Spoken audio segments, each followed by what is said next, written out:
Welcome back everyone to Classical Mythology. In this module, Module 5, in Part 1 we will be looking at three gods whose stories are interconnected because of their personal relationships. So that's Aphrodite, Hephaestus, and Ares. And then in Part 2 we will focus more directly on Aphrodite herself. Just to review quickly some of the issues and themes we've already dealt with in the course, we began by talking about some of the basic definitions and connotations of myth and mythology, as well as some of the methods that have been used to understand it and analyze it. We are continuing to do that throughout the course. The first sort of stories we looked at were origin stories or creation stories, as well as cosmogonic narratives, so myth stories that explain the origin of the cosmos and where everything came from. Then we started focusing in specifically on particular gods, usually in pairs. And I think one important thing to illustrate in the course in terms of how it's designed is that these gods, as part of a polytheistic system, don't exist in isolation. They usually have important connections with other members of the Greco-Roman pantheon. So we started by looking at the kind of king and queen of the gods in ancient Greece, Zeus and Hera, or at least the king and queen of the gods in the most recent kind of divine regime that people were focused on. And we started to see already that there's a great deal of ambivalence around these deities. None of them are completely good or completely bad. They have positive and negative qualities, which reinforces their sort of human-like nature, and that's something we also have to keep in mind. So this, once again, this idea of a kind of transcendent God who's all-powerful beyond the cosmos and who's all good, that's not the sort of concept of God we're dealing with, or of a God that we're dealing with in the Greco-Roman tradition. Then we looked at the figures of Demeter and Persephone, and we used that as a springboard to explore some of the ritual aspects and religious aspects that are attached to these myth stories, because also we have to remember that many of these stories weren't just told for the sake of storytelling. There were very often ritual actions associated, or in this case, initiation rites. The whole mysteries of Eleusis that revolved around the myth of Demeter and Persephone lasted for at least 1,000 years in the ancient world, and was an extremely important ritual and religious phenomenon. We are also taking time out to look at the reception and reinterpretation of these myth stories. They don't simply exist at a particular place in time, but they are constantly being recycled and retold, and they evolve accordingly along the way. With each retelling, there's a different emphasis on aspects of the story, or details get changed. It really depends on what the storyteller and audience are preoccupied with, and how they want to deploy the story for a particular agenda, which changes over time. And we've already looked at a number of examples, for instance, from modern poetry or film, which continue to make use of these very ancient myth stories.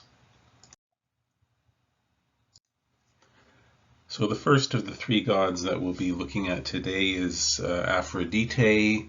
The pronunciation of her name doesn't particularly matter. A lot of people say Aphrodite. That's a very kind of popular, common way of saying her name. She's, of course, the Roman Venus. But Aphrodite was considered one of the most important ancient goddesses, and her, as well as her son Eros, were seen as having power over all the other gods, as well as human beings, because of their particular jurisdiction over sexuality and sexual desire, which influenced both gods and human beings. The deities who were the patrons of that aspect of experience had a particularly powerful reputation.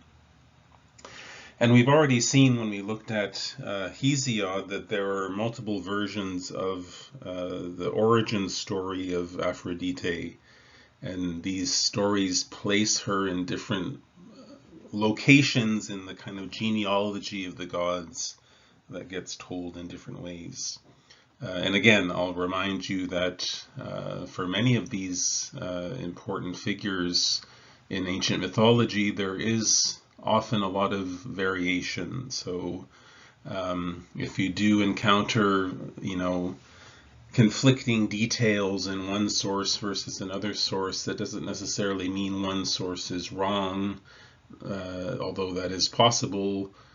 They could simply be reporting an alternate version. So don't be too kind of fixated on the idea of determining the kind of correct version of any myth story or the kind of correct identity profile of any ancient god or goddess. So in some of these versions, Aphrodite is a daughter of Zeus, so that puts her further down in the lineage. And in others, like in Hesiod, she's a kind of primordial power who predates Zeus and most of the other deities of the tradition. And in general, she's associated with things like beauty, laughter, and intimacy. But according to Hesiod, as we saw, she's born from an act of fairly grotesque violence, Kronos castrating his father Uranos. And her birth itself is part of this cosmic struggle between the various regimes of gods.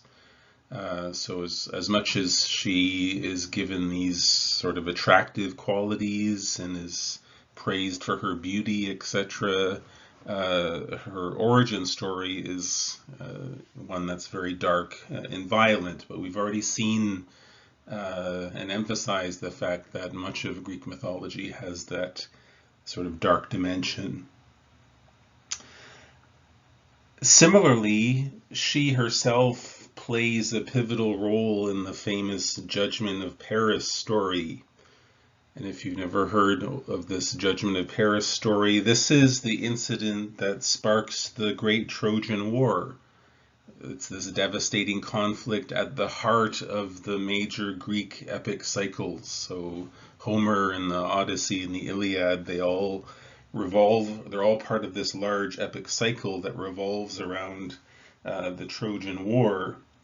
But how the war gets started is Paris, who's a Trojan prince, he's asked to judge who is the most beautiful of the goddesses. So, like, what could go wrong in a contest like that? But Aphrodite promises Paris that if he selects her, that she will reward him with Helen, who was thought at the time to be the most beautiful woman in the world. But Helen's already married. She's married to Menelaus, who is a Greek chieftain. So in her desire to win this contest, Aphrodite not only destroys a marriage, but she unleashes chaos and death for everyone in the sort of mythological world of the Homeric poems. Now, again, the story of Helen has different versions. In some versions, Helen willingly goes away with Paris. Other versions have her being abducted by him. And other versions have her not really going at all and being sort of hidden away in Egypt, and it's all a sort of misunderstanding. Now, so not only is her origin kind of in violence, but one of the major stories that she plays a role in leads to this cataclysmic conflict. Now, Aphrodite is often depicted with another goddess named Peitho. Peitho in Greek means persuasion. Um, and this seems to have some connection to her jurisdiction over marriage. Marriage in antiquity isn't particularly based on attraction or love. It is often for the purpose of alliance building and transfer of property. And in a traditional marriage, the only consent that was required was that of the father and the groom, so the bride had no say in the marriage arrangement. And Aphrodite is the one who, in fact, ends up disrupting many such arrangements because of the power of sexual attraction and desire. And she herself did not remain faithful to her husband Hephaestus. We'll say more about him later, but she is recorded as having love affairs with both Ares, the god of war, and Adonis, who was a handsome youth. And the story of Adonis, who was killed by a boar in a hunting accident, also involves a journey to the underworld, not unlike the story of Persephone, and similarly a mystery cult develops in his honor. It's again part of this quest people were on in antiquity to search for an improved afterlife. Now, beyond personal relationships, Aphrodite is also a patron of civic solidarity as well as economic exchange.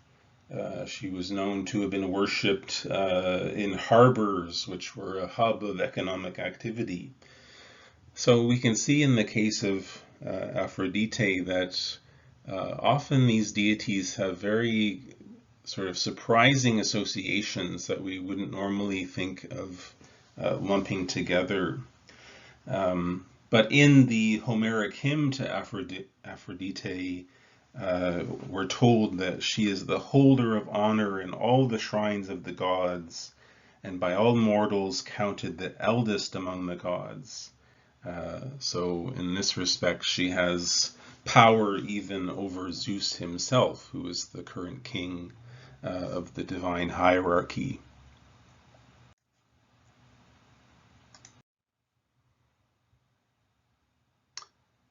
Now, we looked at this briefly when we were reading through Hesiod a few weeks ago, but again, from his Theogony, we have this episode, this very famous episode of Aphrodite being kind of born out of the castrated genitals of Uranos. So this violent act gives birth to this illustrious goddess. So in the third paragraph here, it says, and the passage is talking about how she emerged out of the sea, and it says, this honor she has from the beginning, and this is the portion allotted to her among men and undying gods. The whisperings of maidens and smiles and deceits with sweet delight and love and graciousness. So once again, there's a kind of contrast between the active violence at the beginning, which gives rise to Aphrodite in the first place, and the sort of imagery that's associated with her more generally. But that's the another example of the ambivalence of these ancient deities. They're not purely good or purely evil. They are usually an interesting mixture of contradictory qualities that are held in a kind of tension. So that is what makes them so fascinating. And when in fact we look at ancient storytelling and mythology, so much of the drama that occurs is the result of sexual desire, which is Aphrodite's jurisdiction, and that often results in violence and conflict, as well as pleasure and happiness. So she's certainly a complex figure in the Greco-Roman tradition. She's also a goddess that is evoked by various ancient poets, including the poet Sappho from the 6th century. We have, unfortunately, only a few fragments of Sappho's work, but even in antiquity, she was well known as a very important and influential female poet. And in a number of her works, she makes reference to Aphrodite and the power of Aphrodite, especially in terms of her reflections on her own personal relationships. So one of the more extensive fragments we have from Sappho is part of what seems to be a kind of hymn to Aphrodite, where Sappho references Aphrodite, rich enthroned immortal Aphrodite, scheming daughter of Zeus. I pray you with pain and sickness, queen, crush not my heart.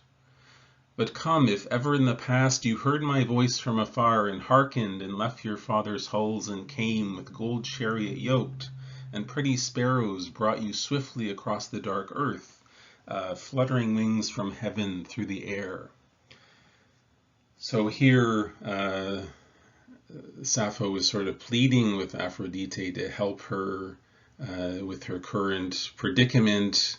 And as we'll see, there's a love interest that she has that isn't reciprocating, so Sappho is asking for Aphrodite's intervention.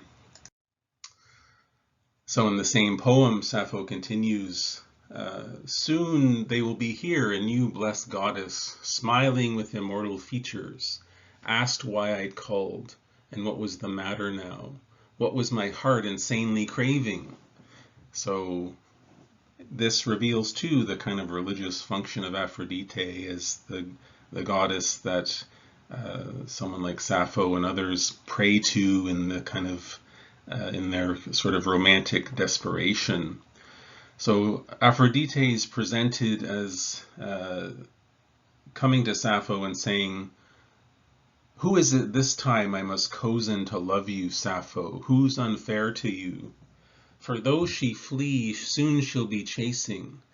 Though she refuse gifts, she'll be giving. Though she love not, she'll love despite herself. So here, Aphrodite is presented as making a kind of prediction for the future, as well as being kind of exasperated, like, Sappho, who is it this time that you're chasing after?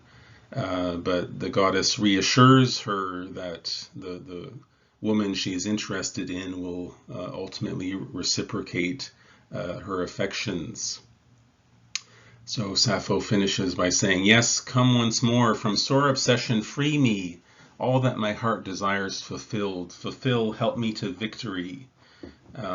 So one of the things that is a particular interest in the poems of Sappho, and this is one of the most famous aspects of her poetry, is the fact that she writes about her attraction to other women. So it's an important example of an ancient poet, well, a female poet writing about same-sex relationships. We certainly have lots of evidence for that from the sort of male sphere in the ancient Greek world, but We have very few remnants of female authors, Sappho being one of the most famous. Now, turning to Hephaestus, he's kind of an unlikely pairing for Aphrodite, because ultimately he becomes her husband. He is the god of crafts and metalworking. So he's a kind of journeyman deity. And he's also rather unique in being physically disabled, which is an unusual quality to be applied to an ancient deity. And when he was born to Hera, so he's a child of the rulers of the gods, he is initially rejected by his mother. So this colors his story moving forward. And in revenge for this rejection, he binds his mother to a magical throne and is wed to Aphrodite in reward for her release. So he engineers this situation where he imprisons his mother and receives Aphrodite in compensation for setting her free. And Hephaestus is strongly associated with things like fire, technology, and manufacturing. So in some ways, there's a bit of an overlap with Prometheus, who's another deity that we've already looked at, who was also associated with the technical arts and fire and that sort of thing. So this is another thing to bear in mind, that very often different gods and goddesses share characteristics, or they share jurisdictions. They are responsible for the same sorts of things. Hephaestus was also the patron of bronze workers, who called him Calceus, which means bronzy. So it's not uncommon for a particular segment of society or guild or a group of tradespeople to have a god like this as their patron. His temple in Athens was a marketplace where craftsmen sold their wares.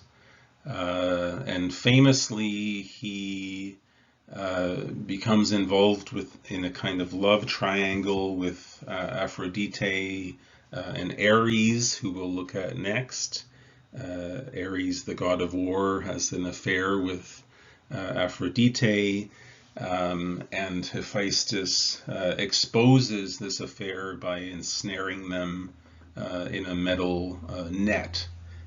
So he uses his craftiness to expose this betrayal of his relationship.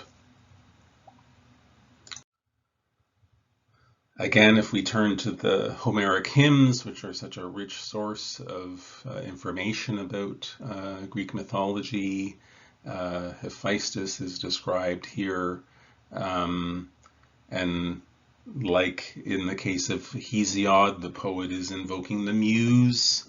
So remember, ancient poets rarely, especially ones that dealt a lot with these mythological narratives, they really often didn't present themselves as speaking on their own accord, that they were more a vehicle for the muse, which was the source of their inspiration. But the poet here says, "Sing, clear-voiced, the muse of Hephaestus, famed for inventions." So there's that technological aspect. With a bright-eyed Athena, he taught men glorious crafts throughout the world. Men who before used to dwell in caves in the mountains like wild beasts, but now now that they have learned crafts through Hephaestus, the famed worker, easily they live a peaceful life in their own houses the whole year round. Be gracious, Hephaestus, and grant me success and prosperity.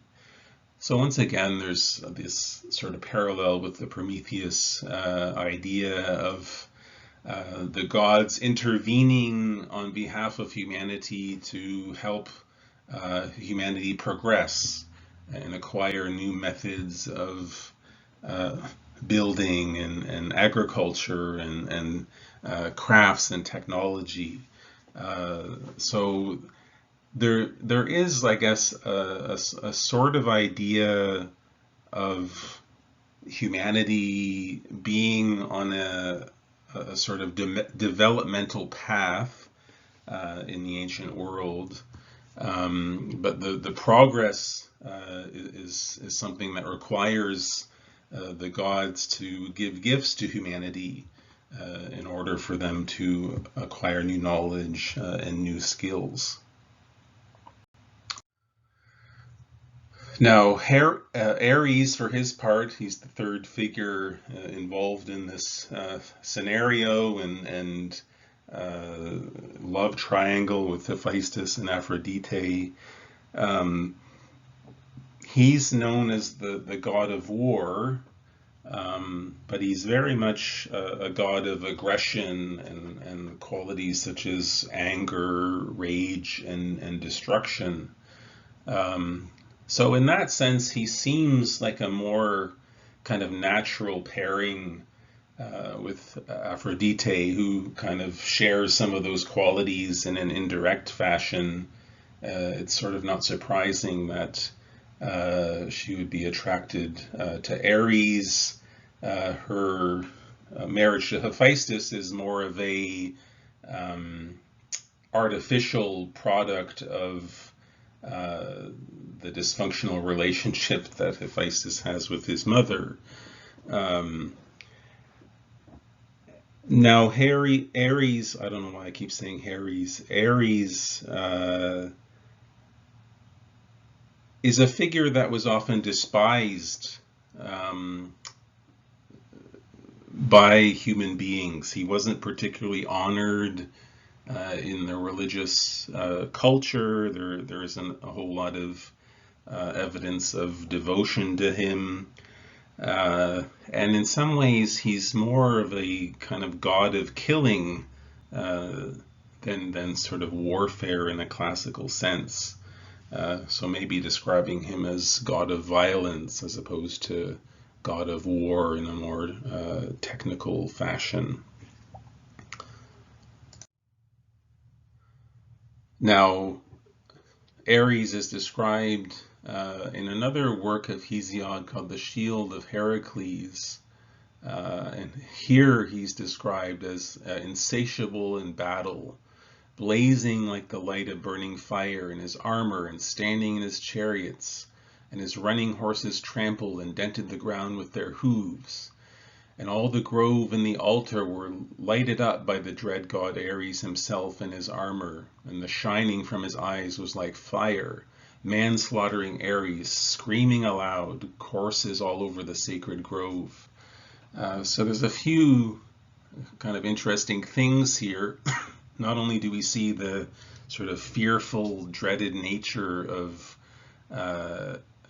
Ares as this kind of uncontrollable god of violence, but he's also a god that violates sacred spaces.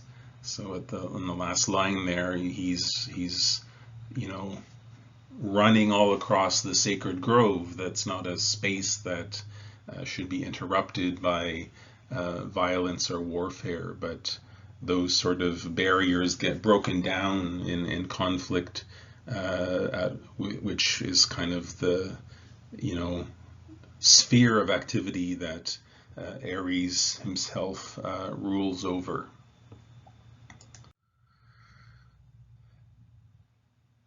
So looking at these three gods in conjunction has given us an opportunity to explore even further some of their interrelatedness. So I think that's something I want people to keep in mind, is even though we're looking at gods or groups of gods on a kind of case-by-case basis to give the course a kind of structure, they are all part of the same web of storytelling. And as I said, they often share characteristics, or they have relationships with each other, or they have qualities in common. It's hard to consider any ancient deity in total isolation, because they have so much that they share with other members of their kind of class of deities. But in part two, we will focus in more specifically on Aphrodite, but for a specific purpose, to see how her kind of imagery and reputation and understanding progressively expanded over time to include more and more kind of identities of other goddesses and jurisdictions. So that's what we'll look at in part two.